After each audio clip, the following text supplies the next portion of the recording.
Ta thường tự du mình trong ảo ảnh của sự vĩnh cửu, đinh ninh rằng ngày rộng tháng dài, trần gian còn lắm nẻo, rào bước chốn nào cũng gặt được cơ hội. Nhưng ta đâu hay, bánh xe sinh mệnh thực chất là một cỗ máy đếm ngược vô tình, mỗi nhịp thở trôi qua là một phép trừ lặng lẽ. Một lần lỡ hẹn có khi là đánh rơi cả một kiếp người. Một chặng đường chùn bước có thể vĩnh viễn hóa thành bến bờ xa xăm chẳng thể vươn tới. Một cái xoay lưng do dự có ngờ đâu lại là lời từ biệt ngàn thu vạn kiếp. Đến khi ta giật mình nhận ra thời gian là một tên siêu trộm cắp, thì thứ tài sản quý giá nhất, những lựa chọn đã bị hắn vơ vét từ bao giờ. Ta khờ dại cất giữ thời gian như một món tiền tiết kiệm, đinh ninh có thể nhẩn nha lôi ra tiêu xài.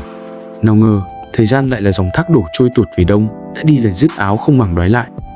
Triết gia Heidegger từng để lại một câu nói lạnh lùng nhưng sắc lẹm: con người sinh ra là để bước dần về phía cái chết.